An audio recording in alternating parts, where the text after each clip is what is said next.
Welcome to Cultivated Live for Wednesday, March 6th. Yikes. I'm Jay Rosenthal, co-founder of Cultivated Media and host of Cultivated Live. And since we launched, our goal at Cultivate has been to be reader first and provide the cannabis industry with the most important, insightful, and useful information to our audience. And until last week, that was all in our daily newsletter called Cultivated Daily. And we absolutely want you to subscribe to Cultivated Daily, but we also wanted to meet the industry where it is. And many of you are on LinkedIn and YouTube. And so we are now there with this daily stream. And here's what we do on the stream every day. We recap the most pressing news of the day, often with a guest, and then we jump into conversation with that guest. And today is Wednesday. And on Wednesdays, I'm joined by Cultivated's founder and editor-in-chief, Jeremy Berke. Jeremy, that's Good not to your be here, normal Jay. Brooklyn window. As you can see, my hair is blowing in the wind. It's sunny. I'm in Costa Rica for the week. So I'm on theoretically on spring break, but still working. So Spring break, working, and surfing. Those two things don't rhyme, but they both end in ing. How's it going? yeah, Is the weather okay? the weather's okay. I surfed this morning. The waves were big and fun. And so, the vibes are good. The mood is high. Well, everybody watching today will no doubt feel bad for you as you started your They day. should, as they should. Yeah. Yes. It's a tough life being the editor-in-chief. You want to jump into the news? Let's do it. I'm Okay, ready. so let's start where we seem to always start, and that is rescheduling. John Yep. Schroyer on X, he's obviously with Green Market Report. This is a quote. Latest intel out of DC is cannabis rescheduling is not going to happen this month, but maybe in April. The emphasis is mine. Word is DEA simply being cautious, moving slowly. And then there's a quote from his source. This is not coming before April. We still feel very good that it's going to get there. Okay, so we're not there yet. But Jeremy, let me ask you, do you want to take a bet on if we'll hear the word cannabis, marijuana, or weed come out of President Biden's mouth tomorrow night in the State of the Union? Yeah, look, I was thinking about that question when you posed it to me this morning. I think the chances are probably pretty good that they say something about it, how, they've changed the nation's laws around cannabis, something about criminal justice. However, there will not be an announcement that we are changing cannabis to Schedule 3 or we're just descheduling cannabis in the State of the Union. I think that will not happen. I think people counting on that will be sorely disappointed. That being said, I mean, I expect them to run on this in the election, and the State of the Union is a big audience and it's a big window for them to kind of push this narrative a little bit. Whether the narrative is true or false, I think the jury is out on that. They haven't really done much. They've done some very little things, but we'll see. Time will tell. I'll be watching not necessarily what he says, but how he says it, because I think Sure. the country, mostly Democrats, very nervous about sort of how he comes across on a national stage. And really, this is one of the very few national stages he'll be on between now and November. So I don't like watching him. He makes me very, very nervous. To be honest. I get the same feeling with him. Like, not to get too political, but it's like when he makes it through a speech, I'm like, sigh of relief. Yeah. Like you made it. I'm gonna take some bong rips before the actual thing. I think I'll feel better before it all goes down. So from there, we're gonna go to the UN, which is a story in today's newsletter. This seems to dissuade nobody from legalizing, but the United Nations International Narcotics Control Board, I don't know what they're doing, which is responsible for monitoring controlled substances under the UN's three main drug control conventions, released an annual report on Tuesday, and they're not happy actually with several European countries that have recently legalized cannabis, including Germany, which will go live April 1st, because it's not consistent with the agency's drug control provisions. Jeremy, does this matter? Like, again, does it matter? And is this what the DEA is concerned about or not? Look, it matters as much as you think the UN matters, right? The agency has gotten a lot less powerful. Countries listen to it a lot less, especially in the last decade or so. So look, that's part one. Part two, where I believe it does matter, is it provides cover for anti-legalization people to say, look, the UN is not allowing this. Like, here's where we're going to base our argument. And so I think from that aspect, it does matter, and the argument can hold some sway, but the UN is not going to stop the US from deciding what's going to happen within the US. Like it hasn't stopped Canada, like it hasn't stopped Germany. Like, countries are plowing ahead anyways, and they're legalizing, they're doing this.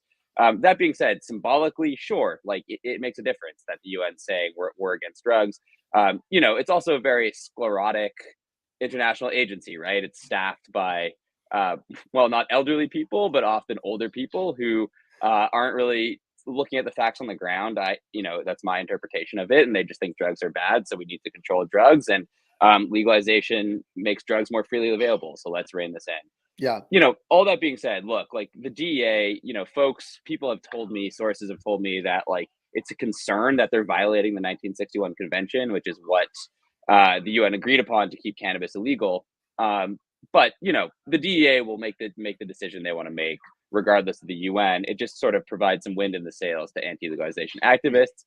And I think the other key point here is that because of the UN stance, the rollout of legalization will be slower than we all expect. Yeah. I think when you listen to CEOs in the industry talk, they say it's coming, it's coming, it's coming. It's not. It's going to be slow. It's going to take a long time for the dinosaurish UN to shift course. Yeah, I'd say two things. One, if this this board said the opposite, that it was okay for states to countries to legalize, it would be very big news. So that sort of is the counterbalance to that. The other thing that's Yes. more tongue in cheek is that this is called the International Narcotics Control Board, INCB, but the International Bar Association for Cannabis, the International Cannabis Bar Association, is INCBA. So I don't know if someone at INCBA was like a wink and a nod that this is BS. Could but be. I do like the idea that their names are so similar that as to be confused sometimes. So I just thought that is it. I actually didn't realize that. That could be. Yeah, it's Pretty nudge, funny. nudge. So I'm going to give lots of credit to the creative people at the International Cannabis Bar Association. Some very good people over there. And Jeremy, this one made me laugh because I don't even know what the right sort of analogy is. It's a little putting the cart before the horse, but the horse is years late. New York cannabis businesses will be required to implement seed to sale tracking systems for their inventory and sales in about 2 months. Like this is usually sort of table stakes for even a state to roll out. They announced that they're going with BioTrack, which everybody knew, but it just seems like every step they take seems both late and almost misguided. Like this is just more of the same. Look, I mean, is it more of the same? Probably. It's New York has to not open a can of worms and talk about the entire New York issue, right? It's been slow. There's a lot of complaints. It's been sued to oblivion. And look, I think a lot of dispensaries are concerned that implementing track and trace, which many other dispensaries in other states have done pretty seamlessly, will be expensive. And they're already sort of struggling for business, right? They're competing with the illicit market. Taxes are too high. Red tape is too high to get in the industry. This is just yet another layer of things that are difficult for them. That being said, like your point, it's standard across all their states. And so it's going to happen one way or the other. There's going to be some pain to get there, but it's coming. And I think a lot of dispensaries better be prepared to implement the system. I think they've been notified that they're going to have to at some point. So yeah, I think they're setting up with that expectation. One other thing, because you mentioned lawsuits, the OCM is getting sued again over the state's rules governing hemp. This seems to be a pretty big trend about sort of hemp lawsuits and sort of like it. It's just, I mean, more lawsuits, I guess. Yeah. I mean, look, like this lawsuit is pretty arcane about the specific definition of hemp and the ratio of CBD to THC that can describe what hemp is. And look, like these aren't scientific definitions, they're legal definitions. It's the same plant. I think I want to reiterate that over and over again. It's the same exact species. It has the same classification. It's basically just how much THC the law allows it to be classified as hemp or as cannabis, right? And so underpinning that, the laws don't make a lot of sense to me where, the ratio can be like, if you leave cannabis out for too long, it can if you leave hemp out for too long, it can turn into cannabis. It's hard to test. And so these things are a little bit crazy to me. I think a lot of the hemp companies are sort of taking advantage of that by selling,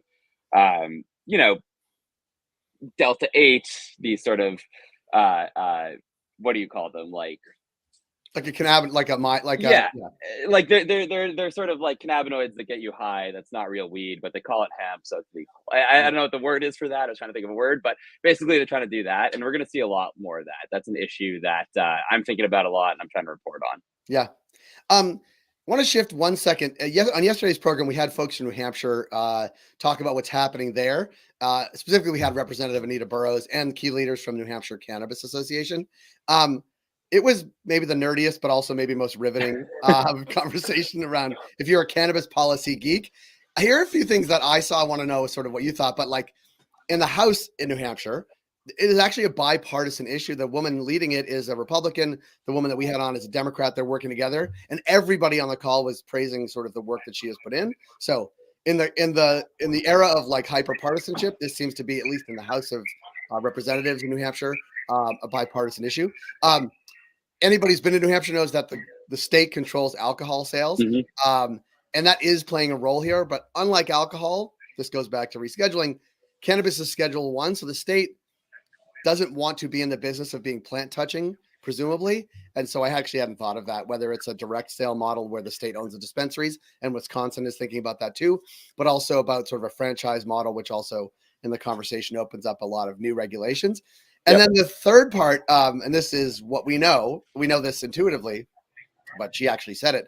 The Bill's co-sponsor, Anita Burrows, who was with us, she said that a conga line of cars are heading out of the state every day to go buy cannabis in Maine, Massachusetts, Vermont, and maybe even Canada, although don't cross the border there. But it is interesting that like New Hampshire is this like microcosm of all the conversations happening in cannabis, all rolled into one and completely surrounded by legal jurisdictions. It was it seems like it might happen, but they were cautiously cautious, I think.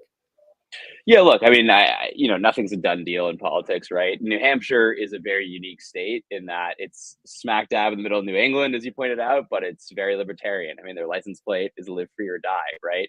And so it's got an interesting political, political perspective within the state, and I think that's one thing where, I'm watching pretty closely how a Northeast state with a Republican governor, with state legislated alcohol sales is going to look at the cannabis industry, right? I think that's a pretty fascinating social experiment. But that being said, I think the writing's on the wall, right? If people can, access legal cannabis in Vermont and Massachusetts, New Hampshire's going to want to capture at least some of that tax revenue. And I think when push comes to shove, they're going to do it. How that happens is a very open question. And again, to what we were chatting about earlier, like if they go the state regulated model, how is a state going to sell a Schedule 1 substance, right? That makes no sense to me. I think the DEA will probably look at that pretty curiously. So, we'll see what happens. But I think it was a really interesting conversation. Yeah, never mind the UN.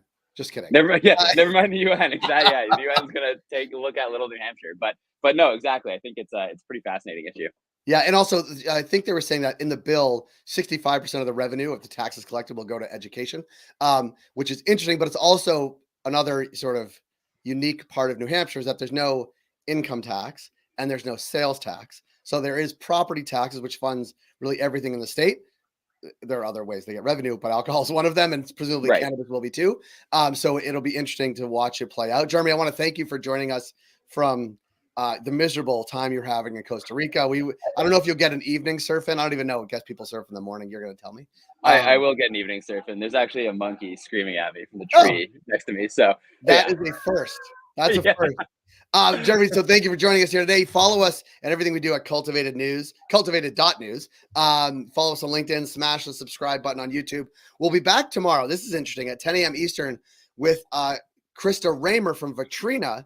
And they just put out some research about how important Super Bowl Saturday and Sunday was to cannabis sales. I think they even mentioned it might have been the biggest day of sales of the year. So tune in for that because I want to do a deep dive with Krista on that. We'll see everybody here tomorrow, 10 a.m. Eastern on LinkedIn and our YouTube channel. Have a great Wednesday, everybody. Thanks, Jeremy.